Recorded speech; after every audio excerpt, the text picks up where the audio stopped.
Hi guys, welcome to my channel. And as I've been requested by a lot of viewers that I should make my videos in English, so I'm going to use English as well as sometimes I will also use Hindi in my videos so that all the people who are from the southern part of India or who are not able to understand Hindi can understand these videos. This video is especially made on public request on how to do your studies, especially the PhD from abroad. So this is a video series in which I'll make up a couple of lectures, not lectures, I will make a couple of videos on which I will describe how can you get a PhD from abroad with full funding. There are a lot of ways you can get a PhD and I'll be describing what are the things you need and what are the prerequisites that you require before applying for a PhD in abroad. So let's get started, and if you are new to my channel, so give a thumbs up to the video and subscribe the channel if you want more of this kind of stuff in future. So stay updated and also press the bell icon for more. Thank you. Let's get started. So in 2018 we have an order that those guys who have done their PhD from the top 500 universities around the world will be given a direct recruitment option for their job in assistant professor in various universities of India. So if you have done your PhD from the top 500 universities in India, the criteria is related to 55% in your masters as well as the criteria regarding to qualifying of doing NET/JRF can be relaxed, but you will be scrutinized and will be given a chance to be in the interview, and then subsequently the process follows. But guys, the catch here is, if you see the top 500 universities, there are only 5 to 6 in universities of India that are present in that regime. So that means you have to do your PhD from abroad because only there are 5 to 6 universities of India are there. So it becomes more important, or means like it's more worthy to do your PhD from those universities. So in this video I'll be describing how can you get those universities and you will get the admission in those universities. So guys, let's talk about the process, how it starts and what are the things you require to get a PhD from abroad. So the first and the most important things is a CV. You have to make a good CV that indicates your academic qualification as well as whatever you have achieved in your academic career. That may include the kind of extracurricular activities you have done, what kinds of events you have participated, and all sort of things. And most importantly, in your academic career, I would like to highlight is to get a CGPA of over 8. So in many of the universities that you do your PhD from abroad, they ask for a CGPA that is around like 7.5 or 8. So out of the 10, your CGPA should be above 8. So if you are still in your masters and want to do your PhD from abroad, that make sure that your CGPA remains above 8 in your career. And the second thing I would like to emphasize is, do take part in your extracurricular things. Take part in a lot of events that may be related to science or something like that. That will give you an extra advantage over the other candidates. The second part I would like to emphasize is the experience. So if you are still in your masters, do your internship from a very good institute. Yes, if you are doing an internship, if you are not doing an internship, that makes a hell lot of difference.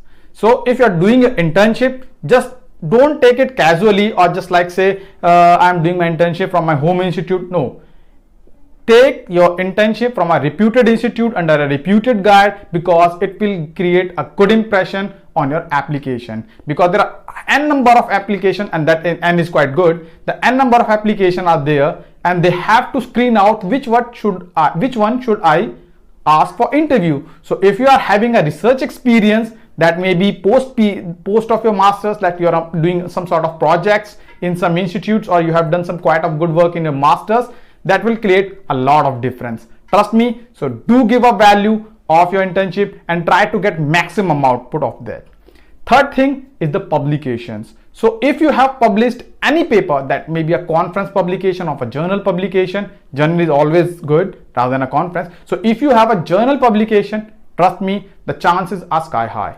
So make sure even in your masters, good, get a publication, that's quite good. If you don't get your publication in a masters, then go somewhere join a research project, do some research, get some publication. That might be first author or might be second author, any co-author, but that will create a good impression on your application. Third thing is you will require a SOP, that is statement of purpose or motivational letter, because whenever you're applying to some professor, you have to write a statement of purpose or a motivational letter, that why do you want to go on a certain project and why do you want to do your PhD on that particular field. So you have to make sure you write a good statement of purpose ready, and that might be like generalized. You can just make a certain like general motivational letter and modify it later on as per the application demands. So be ready, prepare a good statement of purpose and a motivational letter for that. Third thing is references. So if you are doing a master's, yes, trust me, have some couple of guys that back you.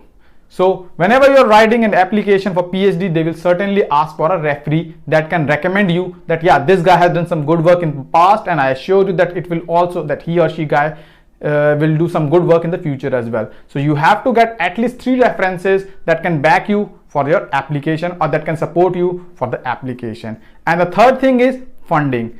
There are a couple of things you can do, like there are a couple of fellowships from where you can avail, because if you write to a professor, you want to do your PhD in a certain field, there are chances you can go to 2 ways. The first way is the professor has the funding and he asks you, come on to me and I'll give you funding and we'll do this project. Or the second way is you write to him and he doesn't have a funding. He will say, okay, this funding call is open. You can write your application or proposal for that and we'll submit it. And if it get approved, you can do your PhD under my guidance under that project. So be aware, keep looking for the funding opportunities. There are a lot of funding opportunities are there that can give you a good PhD. So these are a couple of things that I would like to mention to prepare before your application. These are just the pre-steps. I will explain each of these steps in detail in the subsequent or the consecutive videos. So first of thing, you have to remember, if you're still in the masters, trust me dude, you need to get a high CGPA, and that high is above 8. It's not like you're getting 6 or 7. Yeah, they might consider you. I'm not saying that you are not considered, but the advantage is getting a high CGPA, you will be considered at a higher level. And the second thing is experience. If you are still in a master's, do your internship from a good place. Don't just neglect this part. This is quite important. They will ask you what you have done in your master thesis. So get your master thesis in a decent way or dissertation in a good way and try to publish out of it. If you can publish, whether it could be a conference publication, it could be a journal publication, it could be something else, just make sure your works get published, because the other guy doesn't know what you have done until you have published it. So whatever is in black and white, it is in front of everyone. Whatever it is not in black and white, no one knows. Doesn't matter how much hard work you have done. So make sure it gets published. And if you're passed out, so don't get disappointed. Yeah, I have done my PhD. Oh, sorry, I have done my master's and it's like 4 months. No, don't waste your time. Get in research. Don't kill your time. Don't take breaks in your career. Just make sure you are doing some research at some point of the time so that you can tell, yeah, I was not there, but I have done some work out of that. Because most of the time, the professor, any abroad professor will consider a person who has research experience. The freshers, just the MSc one, if they don't have any internship, if don't have any experience, trust me, the chances is quite low. But if they have internship or like some other experience, they will get an advantage. So get an experience and start writing a decent, there are a lot of videos on the YouTube, or even I will tell you how to write a good SOP or a motivational letter or a cover letter for the application. So make sure you get a good decent statement of purpose or cover letter or motivational letter sort of thing. Start writing from now so that you can make it to the higher level. And third thing is make good connections with people that can recommend you, that can give you a reference. Because if you're just bugging around all the professors, just making them disappointed, or you're just having fights with that, none of them will give you a decent reference or recommendation letter. So that recommendation letter matters a lot. So make sure you have some couple of guys, good guys, that will support your back or support your application at the time you start applying.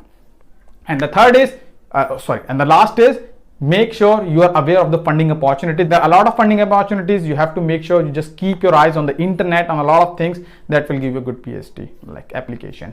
So this is the basic, like this is just the first video. I know it is not that much good as it was supposed to be, but in the subsequent videos I'll try to get a more explanatory, a more decent and a more like relaxed video where you can learn each of the steps in detail, and it would be quite good. I think so. So I hope this video is good. You have to prepare a couple of documents that I've already mentioned, and in the subsequent videos I'll make good content on or explanatory videos on each of these steps. This is just a series or like a playlist I have created, and I'll upload more videos on that. So if you like the videos, do give a thumbs up. If you like the content, if you want more content on that, just hit the subscribe button and the bell icon, tick tick tick, so that you will get more update from me. And for now it's good, and let's meet in the next video. Stay tuned.